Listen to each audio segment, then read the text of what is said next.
नमस्ते बच्चों। तो स्वागत है आपका प्रायिकता के लेक्चर 2 में। तो आगे प्रश्न को अब देखते हैं। आइए फिर अपन देखते हैं कि 4 व 4 से बड़ी संख्या हो। अब 4 व 4 से बड़ी संख्या कौन कौन सी होती है? प्रायिकता, अनुकूल परिणाम बटे कुल परिणाम। फॉर्मूला आपको लिखनी है, सूत्र लिखनी है। कुल परिणाम अपने पास मैंने बताया था आपको कि 6 है कुल परिणाम, तो नीचे हमेशा 6 ही आएगा। और अनुकूल परिणाम में देखना है कि 4 व 4 से बड़ी संख्या। 4 व 4 से बड़ी संख्या कौन कौन है? 4, 5, 6। ये 4 और 4 से बड़ी संख्या है। तो कितनी संख्या हो गई? 3 संख्या है। 3 संख्या आते ही तो अनुकूल परिणाम अपना 3 आ गया। 3/6 किया तो यहाँ पे अपन ने 3 के पार्ट से इन दोनों को काटा तो कितना आ गया? 1/2।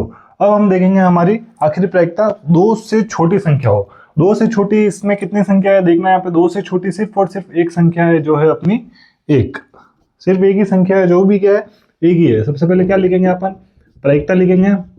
इसका सूत्र अनुकूल परिणाम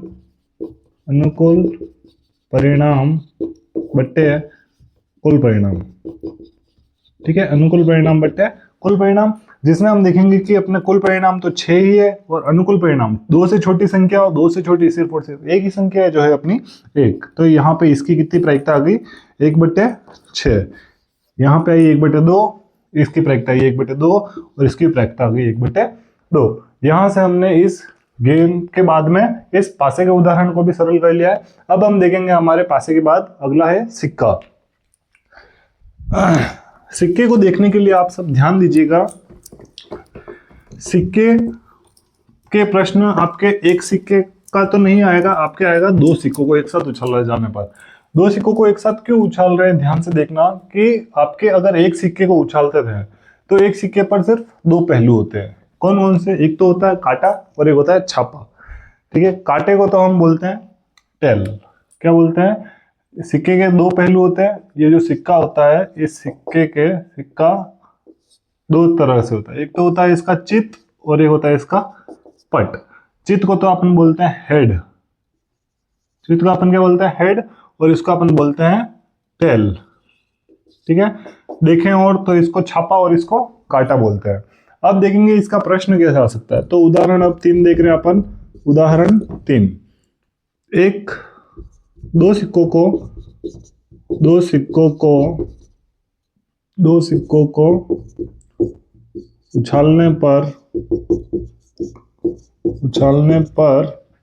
को उछालने पर इसकी क्या प्रायिकता होगी कि इसकी 2 सिक्कों को उछालने पर इसकी क्या प्रायिकता होगी?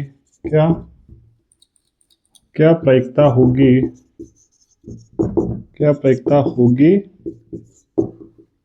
कि अब क्या प्रश्न होंगे देखेंगे। 2 सिक्कों को उछालने पर, 2 सिक्कों को एक साथ उछालने पर, ये ऐसे प्रश्न आपको आएंगे जो आपको थोड़ा सा क्या करें, डिस्टर्ब करें। एक साथ उछालने पर भी अपन समझ सकते हैं 2 सिक्कों को भले एक साथ उछाले या एक के बाद एक उछाले तो भी प्रायिकता इनकी सेम बनेगी। एक साथ उछालने पर 2 सिक्कों को एक साथ उछालने पर। अब देखेंगे अपन 2 सिक्कों को एक साथ उछाल लेंगे तो क्या होता है। 2 सिक्कों को एक साथ उछाल रहे हैं। अब देखना कि आपको एक सिक्के का पता है। ठीक है, यहाँ पे एक सारणी बनाना सीखेंगे अपन। देखना ध्यान से, छोटी सी एक सारणी बनाना सीखेंगे, जिसके बाद आप कभी भी आगे बड़ी क्लास में भी अगर मैथ्स ये सब्जेक्ट को लेते हैं तो इसके अंदर आप सिक्के वाले क्वेश्चन को कभी गलत नहीं करके आएंगे और छोड़ के नहीं आएंगे। यहाँ से एक अपन देखना 2 सिक्के बनेंगे। एक सिक्का तो इस तरफ चलेगा, एक सिक्का तो इधर चलेगा और एक सिक्का अपने इधर चलेगा। ठीक है, एक सिक्के के हो गए हेड और टेल, दूसरे सिक्के के भी हो गए हेड और टेल। ठीक है, अब ये देखना एक सिक्का तो ये रहा, एक सिक्का ये रहा। दोनों सिक्कों को एक साथ उछालने जाने पर इस तरीके से आप प्रायिकता निकालना सीखेंगे। इस हेड को इस हेड से गुणा किया तो हेड, इस हेड को इस टेल से गुणा किया तो हेड टेल, इस टेल को इस हेड से गुणा किया तो टेल हेड, इस टेल को इस टेल से गुणा किया तो टेल टेल।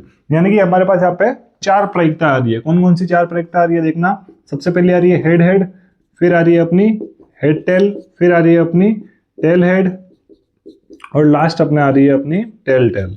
क्लियर? तो यहां से हम एक चीज फाइंड कर चुके हैं, सबको दिख ही रहा होगा। 1 2 3 4, ये हमारी क्या है? तो ये आ गई अपनी यहाँ पे कुल परिणाम आ गया। कुल परिणाम कितना आ गया यहाँ पे? 1 2 3 और 4। यानी कि यहाँ पे हमारे को कुल परिणाम मिल चुका है हमारा 4।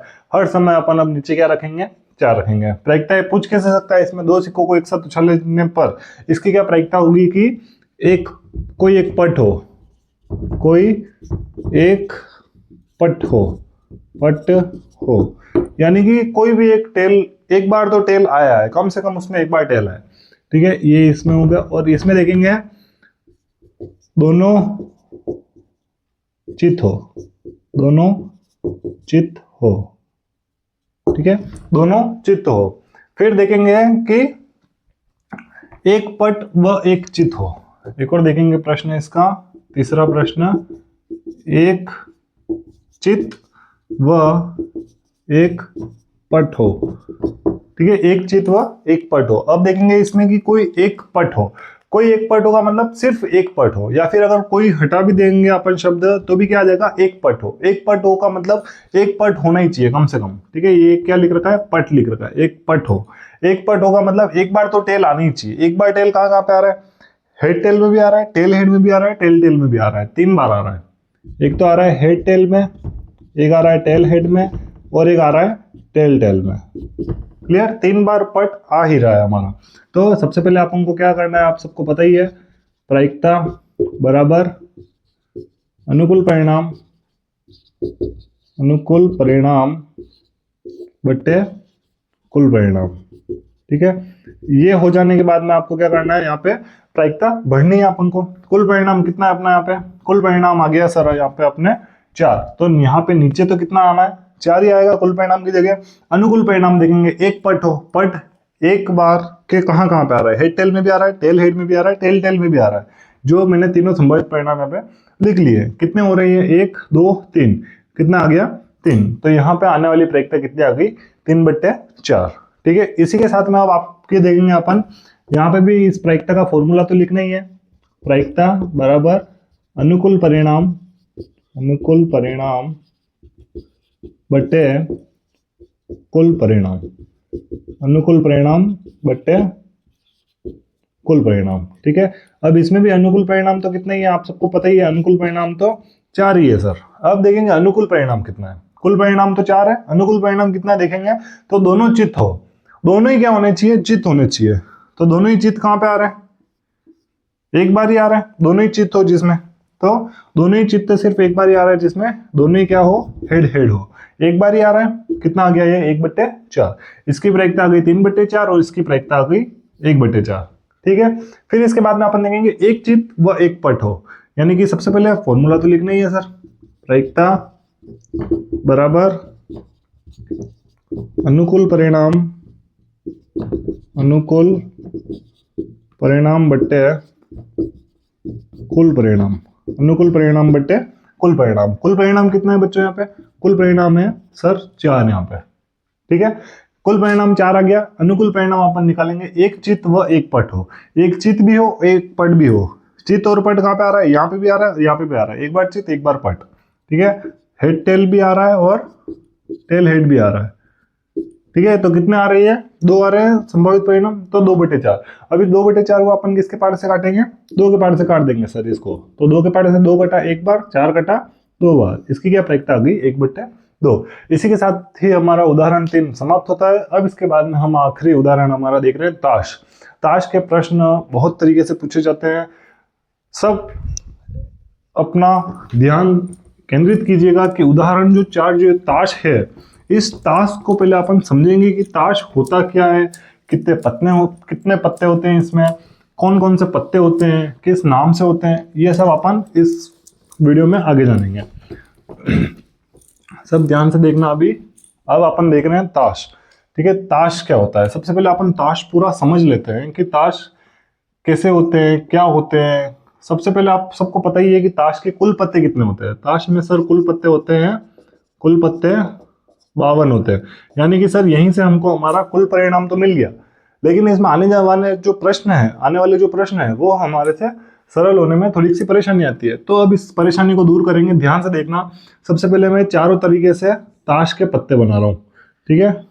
सबसे पहला हुक्म का पत्ता, फिर चीड़ी का पत्ता, फिर ईंट का पत्ता, फिर लास्ट है अपने लाल पान का पत्ता, ठीक है। अब ये चारों तरह के पत्ते होते हैं तो इनके नाम होते हैं, याद रखिएगा नाम। ये होता है हुक्म का पत्ता, ये होता है चीड़ी का पत्ता, ये होता है ईंट का पत्ता, और ये होता है लाल पान। अब यहाँ पे इन सब के नाम से हो क्या रहा है समझिएगा यहाँ पे कि हर एक के पास अपने 13 पत्ते होते हैं। कुल कितने पत्ते होते हैं हर एक के पास? 13 पत्ते होते हैं। ठीक है, हर एक के पास कुल कितने? 13 पत्ते होते हैं। इसके पास भी, चिड़ी के पास भी 13 पत्ते होंगे, ईंट के पास भी 13 पत्ते होंगे, और लाल पान के पास भी 13 पत्ते होंगे। अब ये 13 पत्ते मिलके क्या बनाते हैं? 52 पत्तों की एक ताश की गड्डी बनाते हैं। अब अगर हम रंग की बात करें, अब हम किसकी बात करें? अगर रंग की बात करें तो ये दोनों जो पत्ते हैं, हुक्म का पत्ता और चिड़ी का पत्ता, ये कौन से रंग के होते हैं? काले रंग के होते हैं। काले रंग के होते हैं। तो 13 + 13 कितने पत्ते हो गए काले रंग के? 26 पत्ते हो गए। और अगर हम ईंट और लाल पान की बात करें तो ये दोनों कौन से रंग के पत्ते होते हैं? लाल पान के पत्ते होते हैं। किसके पत्ते होते हैं? सॉरी, लाल रंग के बेगम, लाल रंग के पत्ते। ठीक है, या फिर यहाँ पे डायरेक्ट लिख लेते हैं लाल रंग के पत्ते। ठीक है, लाल रंग के टोटल कितने पत्ते आ गए? 13 + 13, यहाँ पे भी आ गए 26। और अगर काले रंग और लाल रंग इन दोनों को मिला देते हैं तो हमारे पास क्या बनता है? कुल पत्ते हैं। जो कुल पत्ते कितने आ जाते हैं? 52। ठीक है, इसी के साथ आपको 52 पत्तों की तलाश तो हो चुकी है। लेकिन अब हम देखेंगे कि ये 13 13 13 13, ये जो 13 पत्ते हैं, इनमें 13 पत्तों में कौन कौन से पत्ते होते हैं। तो यहाँ पे ध्यान से देखना कि ये 13 पत्ते कौन कौन से। स्टार्टिंग होती है ए से। ए मतलब हो जाता है यहाँ पे अपने इक्का। कई बार प्रश्न आ जाता है आपके कि एक इक्का आने की प्रायिकता, 4 इक्के आने की प्रायिकता, ईंट का इक्का आने की प्रायिकता, वो इक्का यही होता है। फिर इक्के से छोटा होता है बादशाह, किंग को अपन क्या बोलते हैं? बादशाह। फिर एक क्वीन होती है इसमें, जो हो गई अपनी बेगम। यहाँ पे हो जाती है क्वीन मतलब बेगम। फिर इसके बाद में एक जे यानी कि जोकर आता है, जिसे हम अपन गुलाम भी बोलते हैं। जोकर। अब हम देखेंगे कि यहाँ पे शक्ल वाले पत्ते कितने होंगे। शक्ल वाले पत्ते 3 ही पत्ते होते हैं, किंग बादशाह, क्वीन बेगम, और जे जोकर यानी गुलाम।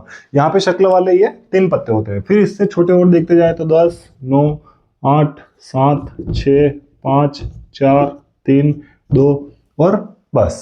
क्योंकि एक कहाँ पे आ चुका है? हमारे एक ही जगह आ चुका है, जो है इक्का, वही हमारा एक है। अब यहाँ पे देखेंगे 10 को बोलते हैं देहला, 9 को बोलते हैं नेहला। ऐसे क्या हो सकते हैं कि आपके इस तरीके से भी प्रश्न पूछ सकता है एग्जामिनर। तो हम देखेंगे कि एक बार तो हमने सारे ये पत्तों का एनालाइज कर लिया है। 1 2 3 4 5 6 7 8 9 10 11 12 13 कुल पत्ते हमने देख लिए 13 पत्ते। यही 13 पत्ते हुक्म के भी होंगे, यही 13 पत्ते चिड़ी के भी होंगे, यही 13 पत्ते ईंट के भी होंगे, और यही 13 पत्ते हमारे पास लाल पान के भी होंगे। क्लियर है? अब इसके बाद में देखेंगे कि एक पत्ते के अंदर, जैसे कि अगर बात की जाए हुक्म के अंदर, तो अगर बोला जाए कि हुक्म के अंदर बादशाह है, हाँ है, हुक्म के अंदर भी बादशाह है, इसके अंदर भी बादशाह है, इसके अंदर भी बादशाह है, इसके अंदर भी बादशाह है। यानी कि सबके पास एक एक बादशाह सबके पास है, एक एक इक्के सबके पास है, एक एक बेगम सबके पास है। ऐसे ही 13 के 13 पत्ते इसके पास है, यही 13 पत्ते इसके पास भी है, यही 13 पत्ते इसके पास भी है, और यही के 13 पत्ते लाल पान के पास भी है। ठीक है बच्चों, इसी के साथ में अब अपन देखते हैं इसके आगे के प्रश्न को लेक्चर 3 में। ओके।